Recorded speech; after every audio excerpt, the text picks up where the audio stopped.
Olabako wo basi ya Bobby. Kuba kozi bandabulidde. Bangamba mbu newe nkola bwenti beeraliikira. Olw'emyo otegedde kyenkugamba nti Kadaga engeri kati gyatundamu nga kapa bagenda mwetugira. Obadde ki? Bagenda mukwata obulago bamutuge. Omanyi lwaki? Kale atunulanga Queen. Kale Kadaga atunulanga keeki. Kati Kadaga atunulanga keeki. Museveni agenda mwetugira mu lukuubo. Agenda mukwata wati obulago. Nze mpagira Kadaga. Tunuza wange. Bagenda mukwata wati obulago. You are watching the Answer Channel, a solution to every situation. Subscribe right now. African Canadian Foundation presents the second edition of the Last Summer Dance 2025 After Party on September 13th, 2025 at 237 Sackville Hall. It's gonna be a bucket night edition at the Last Summer Dance, where bucket goes for $40 Canadian, hosted by MC Bonde from Radio Afro Live FM, and featuring DJs DJ Coffee, DJ Barrett, DJ Freeze from Kenya, DJ Evos, DJ Victor, and DJ Flowmaster. Entrance fees $20 Canadian and VIP tables at $600 Canadian, which comes with 2 premium bottles, liquor and wine. Show starts from 7 p.m. till late. Parking is at 217 Sackville Street. For your table reservation and a special drink, please call William on 647-740-1951 or freeze at 289-233-5893. The Last Summer Dance 2025 featuring the Bucket Night. Don't miss out. Do you know why? Nze ndi muwagizi wa Kadaga 100%. Era omusoga atalonda Kadaga ojja kuweereseza obusiru. Museveni kye yagambye nti tunabeera kuweeta. Museveni alimba. Museveni alimba. Uye watabawo Kadaga basoga tebali. Lwaki Museveni yatugamba watabawo abanyankole tebabawo? Museveni yatugano tuwo mugabe waffe. Lwaki yefuula kabaka w'abanyankole? Why? Lwaki ekituuka ku tribe endala abakuba? Kadaga is Busoga Museveni if you don't know. You will Kankubuli, you are not going. Yaga tujjaye ngundizo lwaki Museveni okyusa amanya. Gwalere kutata Museveni mu mawulire lwaki yamukwatana n'amugana okumulaga mawulire. Gwalere mitokimanyi. Mbyo yagala tujjeyo. Museveni yamuwuliriza bulungi na. Wuliriza yamugambye sit down to sit where yaganya okutuulayo. Kati gamujja akalula kiwuli. Era agenda kabba bubbi n'eri erikazi lye eringa Sorodolini. Let me tell you. Any Musoga who is going to erect Anita Among, you will be the stupidest Musoga. Dinda ko katika nkubalire. Museveni okumanya alimba. Museveni you a liar. Yagambye mbu Kadaga where were you when I was dealing with former Gundi kings of Busoga Bameka. Wako wambuzi, wako wambuzi yali ogu yeka. Museveni onakola ekintu. Busoga bakabaka babalonda bulonzi kuyita muki. Kadaga naga bannange. Fe wano tulonda kuyita mugundi ndala tetulinga ba Buganda. Museveni nga yogera wako wambuzi n'omwana we. Kadaga ye yali wannono. Kadaga yali wannono. Kadaga yalwana ennono ziddewo. Si kubanga Kadaga yali mumbejja. No passes namuganza ye mumbejja. Neba passes namuganza nga wagera Museveni. Nagamba Kadaga bannange. Kabaka mu Busoga wava wano mu kika kino. Addaka ava wano. Museveni bakabaka chip be yadinga na baba Busoga. The only kabaka gwe bakkiriza okubeerako emyaka gyonna paka walifa yali wako wambuzi. Ani abikkiriza Museveni. Naye Busoga obeerako kisanja biringa bya president. Kadaga nagaba ne mbadde nsaba tudde mu nnono. Otherwise temwandya byekonono kyabazinga aliko. If it wasn't Kadaga singa no bwakyabazinga tebuliwo. Museveni biki byotugamba mu Basoga mmwe mulonda Anita Among mujja kuba basiru. Ekyokubiri genda olabe Anita Among okujjako okwerusa n'okuwasa magogo n'azimba Siraje Rubwama munamawulire. Siraje yavaayo n'atugamba bya Siraje nti Among we yazimba ennyumba ye ettaka eriri awo lyonna hafu ya Balibbe. Ne baagala n'amutisa sana mugana ntwala mu kkooti. Yali Siraje abyogera nnyo ne ku mikutu. Among kikyakoze wabo okujjako okubba ettaka lyayo according to Siraje n'azimbawo gwo kuyimba gwabbye. Wuliriza Kadaga ku busente bwe yayina mwe Basoga mmwe gwe tewalaba ku parliament. Kadaga ya making sure okujjawo nga toyina bitabo. ya making sure abasoga region ya busoga bonna yabayingiza mu parliament era wonna osanga bogera busoga as long as you had the qualification. Kadaga n'alwanira obwa Kyabazinga bujja mu bunaku okubanga buli self sufficient. Kadaga naddira obwa Kyabazinga ne budda kunono ti Kyabazinga wava leero wano leero dda wano. Kadaga n'asembayo ne kino naddira nyegenyege nga talina mwadde mudaala nali bwenti Kadaga n'abala n'agamba wiiki ya nyegenyege omusoga akuba chapati akola katoni ekinene nnyo 10 mu wiiki n'agamba omusoga mu wiiki emu asobola okugula boda empya mu nyegenyege n'agamba temujja kussa abasoga bwavu nga mwate ebikajjo byabwe. It was Kadaga. Kadaga talina mu shares mu nyegenyege. Kati ene musoga who's going to elect Anita Mongo oli musiru. Anita Mongo we wuliriza kyenkunyonyodde nyegenyege gitegedde. Anti njaga tu Museveni anti tujja. Museveni yali agobye nyegenyege, Anita Mongo yali agobye nyegenyege, Kadaga yavayo n'abala. Wulira kakalamu. Nze nali nange sikimanyiza abantu babiri abali bambalidde business za wansi nga sizimanyi. Mike Mukulu yambali yako business y'okutunda airtime edda ku university nga wallahi simanyi na bitambula naye nga mugagga. Kadaga gwe naddamu okulaba yabala business ya chapati ku nyegenyege n'agamba omwana akuba chapati bola baawo katoni aga katoni 50 n'agamba oyo mwana asobola okugula mu wiiki emu ya nyegenyege boda empya n'agamba oyo mwana oba omutandikisiza lwaki ojjawo nyegenyege leka abazungu abazze okukola obusegu bwabwe babukole naye batuleetere ssente. Kati mbuuliraayo nga wenkumenyedde Anita Mongo biki bye yali akoze. Kuno Museveni ayagala kusiriwaza abantu basoga. Ene musoga who is going to elect Anita Mongo, you are very stupid like you are gundi. Byotwala mutoyi. Wakati nga bamubuuza kubanga nabadde tunja bulungi nnyo Kadaga nga ayogera ku byakoledde NRM. Then nono byakoze n'agamba nti ye mu kusiguukulula bamemba oba ab'opposition bagata ku NRM. Tewali yabasinze yali yasinze muntu yenna yakaleta 10 era n'abagamba baba no batudde wane endulu neeraya. So oluvanyuma kabwejumbire n'avayo n'ayogera n'ateeka n'ayanjula bulungi nnyo ensonga ze n'aziremu okuwulira nga omukyala asirisi Kadaga. Kyensuubira nti alabika addakkiriza. Kati kankubulire nedda takkiriza. Kati kankubulire Museveni tayagala Kadaga. Museveni atamwagala tayagala. Labengeri gye bamujja mu wuliriza. Kati kankubulire bw'oba mukulembeza kakalamu nga tolinga Museveni yagambye the system is dead. Kitegeeza we badde dead omutwe nagwo guba muvundu. Museveni oŋŋambe nti omuntu akoledde ekibiina yonna by'ababaka 10. Oŋŋambe oyo asinga Kadaga atutte NRM ku ground. Kuyo ng'oli musiru. Kadaga okumanya Kadaga wa okujjako Museveni n'abe NRM. Nze siri mwagizi wa NRM. Newemba ne girlfriend wange najja ne munika nga ya yero si sola na mwe bakanako n'obwagazi bugwawo. That's how bad I hate NRM ne kala ye NRM. Nina ne muzeyi wange just yajja musati ya yero ne kuva kasogera naye. That's how I hate those people. Mbalina ka ekiruibo na Museveni and so called. Listen to me. But woba olina sense ng'oli we NRM. Ono yabba abantu 10 n'abaleeta. Kadaga naddira NRM n'agitwala ku ground. Obudde twani akusingira. Ono agitutte ku ground gye mufuna votes. Okujjako abeena omanya abeena ne mbalinga bidomola they don't think.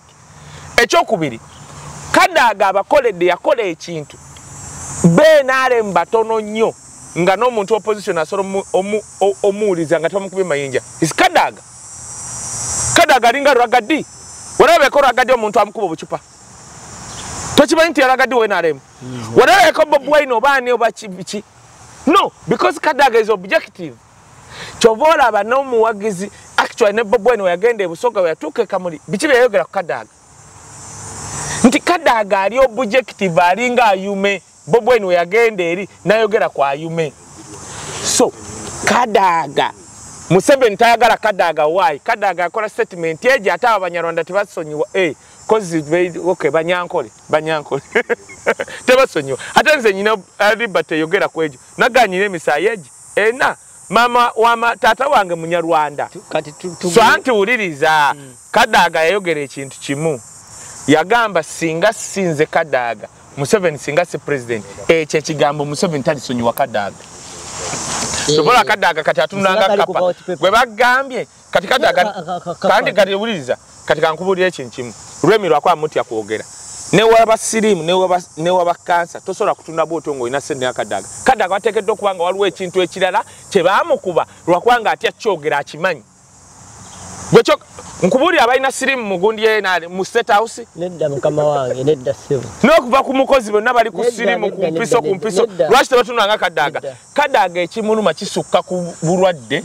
Kadaga ekimuluma buli omu akimanyi akatwa kafuuka kazibu kyovola batunulanga byatunula oba boxi oba kapa oba kikisimanyi nze mbyogera okay ebigambo byonna bye muwulira mbivunaanyizibwako nti Kadaga si sirimu si kansa buli muntu akimanyirwa kwa tusirika busirisi nti oyo mukazi balina kye baamukuba kyotamanyi nkyemanyi kubanga mu State House nze nali mbaddeyo abalina sirimu natulanga nabo batuna batyo nga balina sirimu atamanyi nawo abafire lwaki tebatunanga Kadaga mbakubalire Besigye Museveni akeera musajja nedda katameshaninga amanyaga nedda ambadde ngenda kuleta Besigye kyaga nedda Museveni yavuma Besigye sirimu nedda naye nedda kino kyali public domain producer nedda kino kachogera bogezi nedda anti kantwale ku buyinza mbadde nsaba kakalamu njijukiza abantu anti Besigye n'agamba tugende ku State House batukebere nedda ekyo tekyetaagisa omu n'agaana kale so Kadaga si mulwadde wa sirimu si mulwadde wa kansa Kadaga balina kye baamukuba kati buli musoga omuntu yenna ava mu Eastern if you can't ekirabo kyosobola okuwa omuntu wamwe gwe bayita Kadaga kwe kumuzaawo otherwise mugenda kuleeta abantu nga babbi Kadaga yayogedde ekintu yagambye n'omukazi gwe mugenda okulonda mamulonda kwa speaker tajina gyagenda kukyukirira Uganda mufere omanyi Anita kyakoze n'agenda okulaba papa kamba jukizeme bana Uganda abasiru Vatican neba bakugana mu nsi yonna Vatican ekukkiriza gwe okujja ne Robert Mugabe yalinga agenda yali Kadaga yatugambye ti Anita amonge mufere era mubbi bigambo bya Kadaga si bibyo si byange yakaye mubbi era mufere kati Anita amonge wataba mubbi oba mufere amutwale mu kooti lwaki yamutute mu kooti mugenda kulonda abantu ababbi yatenga bafere singa tikera kumacha Kadaga tafunye nga tebamulonze ekintu kya Eastern Uganda kigenda kusigala kitya kijja sigalayo kigenda mu nupu kigenda mu opposition kati kakubulye bagambye era Kadaga agenda kugulawo ba delegate ku ground ogenda kulaba abasoga ebajirako ebikajjo bamule mugula mu kaseera kali eri nagalo ba speaker kati kwata wano kaso kitegedde naye kati kuruno Museveni agenda kusindika Rwashande kuba Museveni tayagala Kadaga Rwashande nga akaddiye Rwashande ye muntu super twabulira omukulembeze kyayogera Bob Wine ye superhero munaku biri yasoma P1 paka university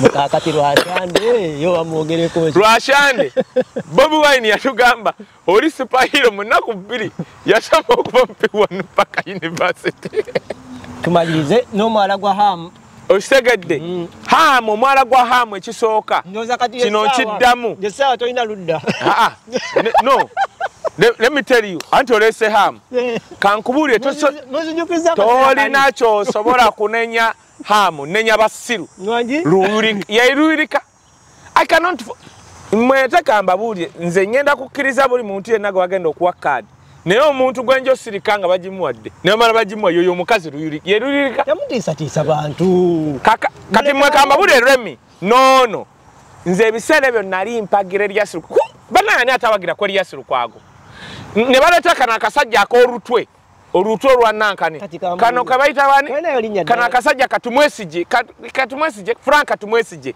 akak'olutwe luti tumwebaza anti gwe tewakana bakonga kanaku nze abantu babiri be nalaba bakonga banaku anti tofaayo yali bbalamu n'oyo Frank Katumwesije tumwebaza omuganda oyo omugwala siri erabira mu kanso oyo muwala azunga yagala kadi ya nupu kuwe mupi wa Kampala sisala muwa yayimuka mu kanso kakalamu gwaliyo cyari mwana muto yakola bwati yayimuka nakola bwati yakola buli kavuyo kona bawe ya mutegerera azirya nnyo obo bawe omanyi katenti bawe ye driver hayi mumanyire wa mmanya abanaku kakati na yali yawo malende tagaba ku sente kyobola abana bamukuba batosola kungamba malende mubana ekamba buli ebintu ebyo byokusiba abana obiraba kakalamu singa Nuupu yali ebiteekamu a lot of money buli lawyer ebintu bitwala time biri stressful. Oyo mukazi Malende has been there. Nze ndi mukwano gwa Ssegono kimanyi. But gomanyi gwetwayawukana ng'ojja kukiri sente ze baakwatira mu mmotoka ye.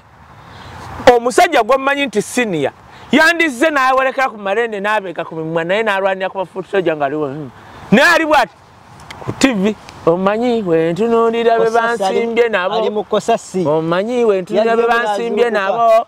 Okaaba n'okaaba tumbaavu. Kakati Kosase. Kosasa agizuukuzanga era kaadi etuuse. Kweke muninga nammwe abatusobera. Nze njagala nnyo Sseggona.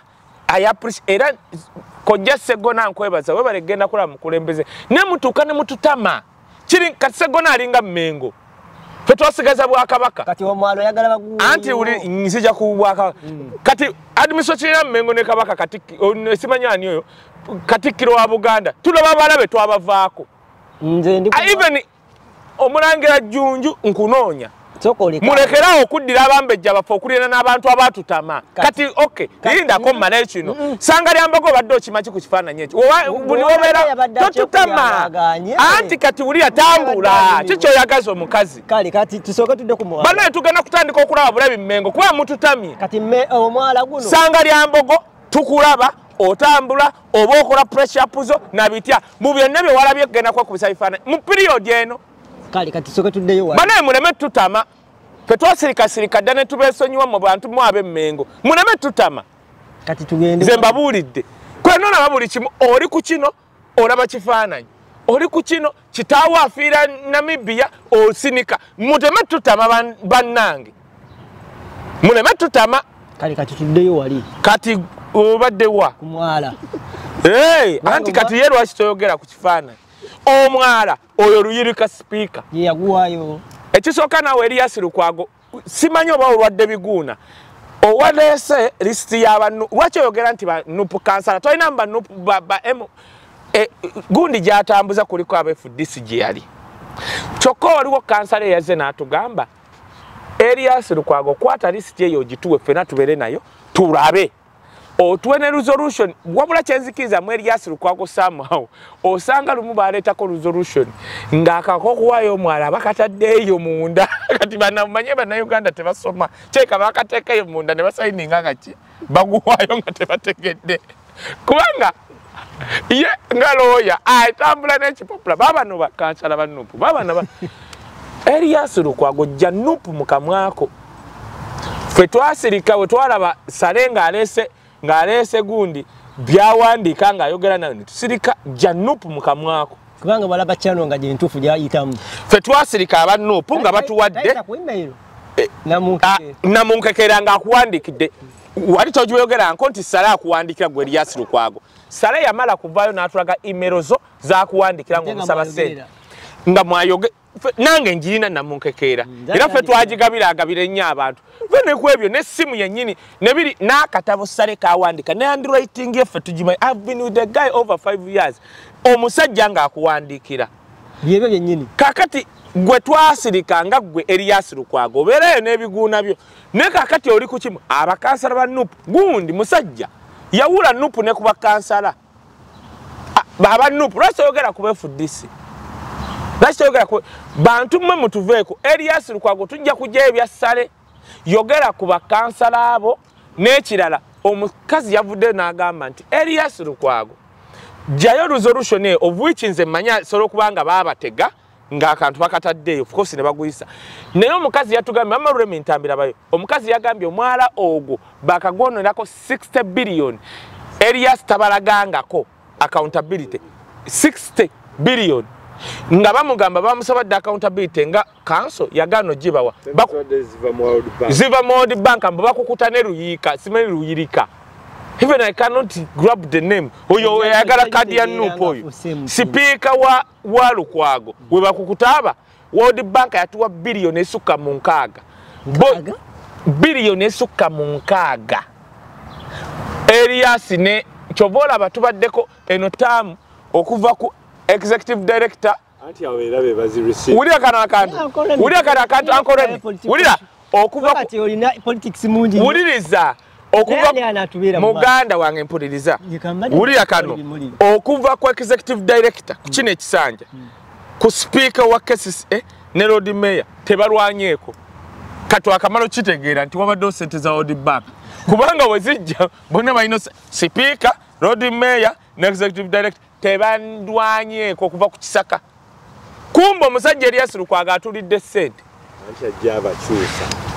kati mwagala tukole tutya gwe Erias Lukwago Janupu nsemba na kino buli muntu yenna omugagga ayagala okutwala opportunity mwaba abaava abasiru nga musirise abantu betwawa kino kyokka kyensemba betwawayo Erias Lukwago no speaker oyo mukazi eyagana Lukwago kufuna omusaala bwe muba omugagga ham yejjanga ayagala ne mumuwa tosobola kunenya ham kayamu munenya ki ayine baluwa okuva wa Museveni eyo yokka kye munenya nti wekibanga ebbaluwa yokka gy'alina ya Museveni kakati awo kye munenya naye wagamba nti ayina katana kuteekamu sente kuno sina kubalabako nga abasinga nga bazze bani mumuwayiriza wabwerere n'atalina kyamanyiiko mumuwayiriza nedda wootomunenyeza alina ebbaluwa ya Museveni waliwo ne resolution ya Erias okumanya bannaye hamu wakabi wulira kanakano Remi omanyi nti atambuza resolution y'okuwayo omwala ate meeya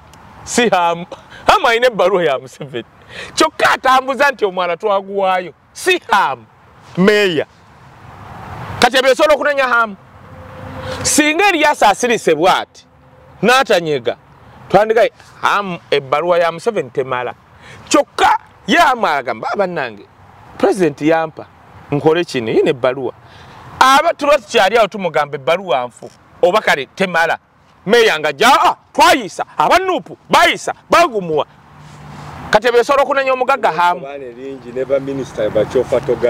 oyo kyofa kyogabye yali munaku oyo yalina kusayininga busayinizi saluti akumata kumira mpera babayi